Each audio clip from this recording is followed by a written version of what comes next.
પ્રધાનમંત્રીના સ્વાગત માટે પહોંચ્યા છે। થોડીક જ વારમાં પ્રધાનમંત્રી દુર્ઘટના સ્થળની મુલાકાત લેશે અને પ્લેન ક્રેશ અંગે જે માહિતી પ્રાપ્ત થઈ સવારમાં સૌથી ઇમ્પોર્ટન્ટ અપડેટ કે 241 યાત્રીઓના મોત નિપજ્યા છે, સાથે જ 12 ક્રૂ મેમ્બરના પણ મોત નિપજ્યા છે અને સત્તાવાર માહિતીની જાહેરાત એર ઇન્ડિયાએ પણ પોતાના સોશિયલ મીડિયા એકાઉન્ટ પર આપી છે અને આ હોનારત અંગે આ સૌથી દુઃખદ અત્યારનો સમય છે જેમાં આખું ગુજરાત શોકમગ્ન છે। લાઈવ જોડાઈ ગયા છે અમારા સંવાદદાતા પાર્થ અને અપૂર્વા સિવિલ હોસ્પિટલથી। પાર્થ, અત્યારે માફ કરજો પાર્થ, અત્યારે જે માહિતી પ્રાપ્ત થઈ રહી છે થોડીક જ ક્ષણોમાં પ્રધાનમંત્રી મોદી પણ ત્યાં પહોંચશે। અત્યારે આપ પાસેથી શું માહિતી મળી રહી છે?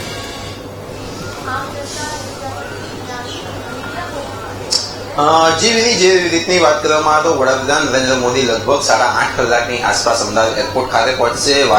બીજી વાત સામે આવી રહી છે કે રાજ્યના ગૃહમંત્રી હર્ષ સંઘવી અમદાવાદ એરપોર્ટ ખાતે પહોંચ્યા છે વડાપ્રધાન નરેન્દ્ર મોદીને આવકારવા માટે। વાત કરવામાં આવે તો પ્રોટોકોલની જે રીતની આ પરિસ્થિતિ છે, અત્યારે અમદાવાદ સિવિલ હોસ્પિટલના આ દ્રશ્યો તમે જોઈ રહ્યા છો। અમદાવાદ સિવિલ હોસ્પિટલની મેઇન બિલ્ડિંગ છે, આગળ ટ્રોમા વોર્ડ આવેલો છે, ડી સાઉથ વોર્ડ આવેલો છે। મહત્વની વાત કરવામાં આવે તો આ અમદાવાદ સિવિલનો મુખ્ય ગેટ ગણવામાં આવે છે અને અહીંયા જે રીતની વાત કરવામાં આવે તો પોલીસ છાવણીમાં આખા રૂટને બદલી નાખવામાં આવ્યો છે। જે રીતનું ગઈકાલે અમિત શાહ સાથે કેન્દ્રીય ગૃહમંત્રી અમિત શાહ સાથે જે સ્વજનો દ્વારા જે વાત કરવામાં આવી હતી, ક્યાંક ને ક્યાંક સ્વજનો ભારે રોષમાં હતા, ત્યારે આવી જ ઘટના વડાપ્રધાન નરેન્દ્ર મોદી જોડે ના થાય તેને લઈને ખાસ સાવચેતીઓ રાખવામાં આવી રહી છે। તમામ જે રસ્તાઓ છે તે કોર્ડન કરી દેવામાં આવ્યા છે। ફક્ત જે મેડિકલ ઇમરજન્સી હોય અમદાવાદ હોસ્પિટલમાં, સિવિલ હોસ્પિટલમાં જે દર્દીઓ આવતા હોય તેમને જ અત્યારે હાલમાં એન્ટ્રી આપવામાં આવી રહી છે। ફક્ત 108 અને એમ્બ્યુલન્સને જ એન્ટ્રી આપવામાં આવી છે, સામાન્ય કોઈ પણ વ્યક્તિને હાલમાં એન્ટ્રી આપવામાં આવી રહી નથી।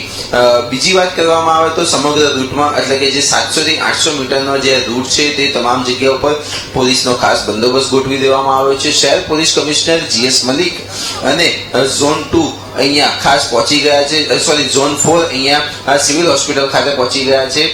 રાકેશ જોશીની કેબિનમાં અત્યારે હાલમાં સામાન્ય બેઠક થઈ રહી છે।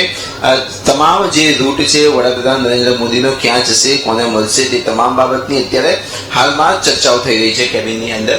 એટલે કે વાત કરવામાં આવે તો વડાપ્રધાન નરેન્દ્ર મોદી આવે એ પહેલા જ જે સ્થાનિક તંત્ર છે સમગ્ર ઘટનાને લઈને વડાપ્રધાન નરેન્દ્ર મોદીને કઈ રીતનું પ્રેઝન્ટેશન કરવું, સમગ્ર ઘટનાની માહિતી વડાપ્રધાન નરેન્દ્ર મોદીને કઈ રીતે આપવી, ઘટના થયા બાદ અમદાવાદ સિવિલ હોસ્પિટલ દ્વારા કઈ રીતની જે એક્સેસ કરવામાં આવ્યું, કઈ રીતની જે કામગીરી કરવામાં આવી, આ તમામ પ્રકારની માહિતી વડાપ્રધાન નરેન્દ્ર મોદીને ગણતરીની મિનિટોની જે બેઠકો છે તે બેઠકમાં આપવામાં આવશે અને ખાસ police commissioner, Ahmedabad municipal commissioner, collector, તમામ જે ઉચ્ચ અધિકારીઓ છે તે પણ આ તેમની જોડે રહેશે। જી પાર્થ, આપ જોડાયેલા રહેજો મારી સાથે। સંવાદદાતા અપૂર્વા પણ જોડાઈ ગયા છે। અપૂર્વા, અત્યારે આપ જે સ્થળે છો, આપ જે જગ્યાએ છો ત્યાં એવી માહિતી મળી રહી છે કે એનડીઆરએફની ટીમ જે છે તે સતત કામગીરીમાં વ્યસ્ત છે અને અત્યારે ત્યાંથી કોઈ બહારથી જે હોસ્પિટલમાં જે નુકસાન પહોંચ્યું હતું ત્યાંથી કોઈ મૃતદેહોને લઈને માહિતી પ્રાપ્ત થઈ રહી છે તેમની પાસેથી?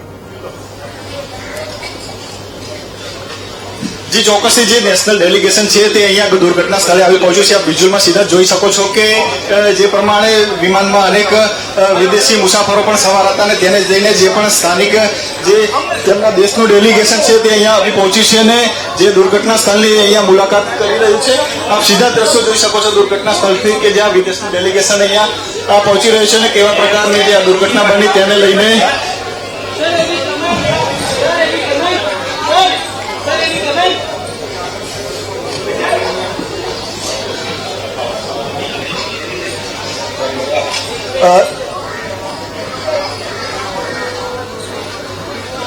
જી અપૂર્વા,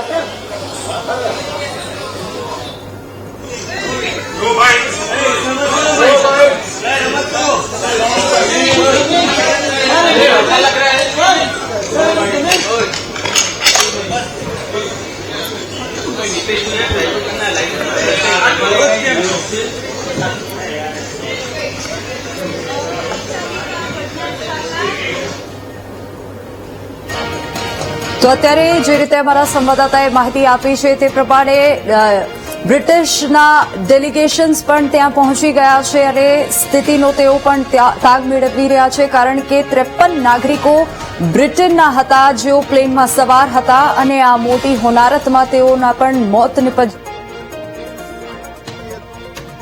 પ્રધાનમંત્રી મોદી અમદાવાદ એરપોર્ટ પહોંચશે અને અમદાવાદ એરપોર્ટથી સીધા જ દુર્ઘટના સ્થળની મુલાકાત લેશે. અત્યારે મોટી સંખ્યામાં પોલીસનો કાફલો જે છે તે અહીંયા તૈનાત કરી દેવામાં આવે છે. એનડીઆરએફ એસડીઆરએફની ટીમ સતત રાતથી કામગીરી કરી રહી છે, પરંતુ વહેલી સવારે પણ મોટી સંખ્યામાં એનડીઆરએફ એસડીઆરએફની ટીમને પણ અહીંયા મોકલવામાં આવી છે. અન્ય જિલ્લાઓમાંથી પણ એનડીઆરએફ એસડીઆરએફની ટીમ અહીંયા દુર્ઘટના સ્થળે પહોંચી છે અને જે પણ પ્રકારે દુર્ઘટના બની તેને લઈને જે છે તે તમામ કામગીરી જે છે અહીંયા કરવામાં આવી છે. હજુ પણ એમ્બ્યુલન્સ અહીંયા દુર્ઘટના સ્થળે રાખવામાં આવી છે, કારણ કે હજુ પણ આશંકા છે કે અનેક લોકો જે છે તે હજુ પણ દટાયા હોવાની માહિતી જે છે તે મળી રહી છે, કારણ કે ડોગ સ્કોડ સાથે એનડીઆરએફની ટીમ અહીંયા સતત કામગીરી કરી રહી છે. એસડીઆરએફની ટીમ પણ અહીંયા સતત કામગીરી કરી રહી છે. આપ જોઈ શકો છો કે પોલીસના ઉચ્ચ અધિકારીઓ હોય કે એનડીઆરએફ એસડીઆરએફ ટીમના ઉચ્ચ અધિકારીઓ હોય તે તમામ અહીંયા દુર્ઘટના સ્થળે આવી પહોંચ્યા છે અને જે પણ તમામ રાહતની કામગીરી જે છે તે કરવામાં આવી રહી છે. મહત્વની વાત એ છે કે જે વિમાનમાં બ્લેક બોક્સ હોય તેની પણ શોધખોળ અહીંયા ચાલી રહી છે, કારણ કે જે પણ છેલ્લી ઘડીનો જે ઓડિયો રેકોર્ડિંગ છે તે બ્લેક બોક્સમાં થતું હોય છે અને તેના જ કારણે તેને શોધવા માટેના પ્રયાસ કરવામાં આવી રહ્યા છે, કારણ કે છેલ્લી ઘડી શું વાતચીત થઈ, છેલ્લી ઘડી શું ચર્ચા થઈ તેને લઈને જે બ્લેક બોક્સમાં જે સમગ્ર વિગતો જે છે તે તેમાં હોય છે તેના જ કારણે તેની શોધખોળ કરવામાં આવી રહી છે. પરંતુ અત્યારે જે છે તે થોડી જ વારમાં પ્રધાનમંત્રી મોદી અમદાવાદ એરપોર્ટ પહોંચશે અને સીધા જ અમિત શાહ કેન્દ્રીય ગૃહમંત્રી અને પ્રધાનમંત્રી મોદી બંને લોકો જે છે તે દુર્ઘટના સ્થળની મુલાકાત લેશે અને તે તમામ સ્થિતિનો જે છે તે તાગ મેળવશે. કેવા પ્રકારની કામગીરી અત્યાર સુધી કરવામાં આવી, શું ઇન્જરીઓ થઈ, શું મોત થયા, તે તમામ આંકડો જે છે તે પ્રધાનમંત્રીની મુલાકાત બાદ જ સત્તાવાર સામે આવશે. પરંતુ હવે અત્યારે જે છે બિલકુલ પૂર્વ આપ જોડાયેલા રહેજો. અત્યારે જે માહિતી પ્રાપ્ત થઈ રહી છે તે પ્રમાણે અમદાવાદ પહોંચી છે વિદેશની ટીમ. અમદાવાદ પ્લેન દુર્ઘટનાની તપાસ માટે પહોંચી વિદેશની ટીમ, તમામ વિશેષજ્ઞોની ટીમ ત્યાં પહોંચી છે. તેઓ પણ તપાસ કરશે કે અમેરિકાના જે નાગરિકો માફ કરજો બ્રિટનના જે નાગરિકોના મોત નિપજ્યા છે તેને લઈને આખી ટીમ તેઓની ત્યાં તપાસ માટે પહોંચી છે અને પ્લેન દુર્ઘટનાની તપાસ કરવા માટે અમેરિકાના વિશેષજ્ઞોની ટીમ પણ પહોંચી ગઈ છે ઘટના સ્થળે. તેઓ પણ સ્થિતિનો તાગ મેળવશે. સાથે જ બની શકે છે કે તેઓ પણ પ્રધાનમંત્રી મોદીની સાથે બેઠક કરી શકે અને આગળની કોઈ તેઓ માહિતી પણ તેમની પાસેથી મેળવી શકે છે.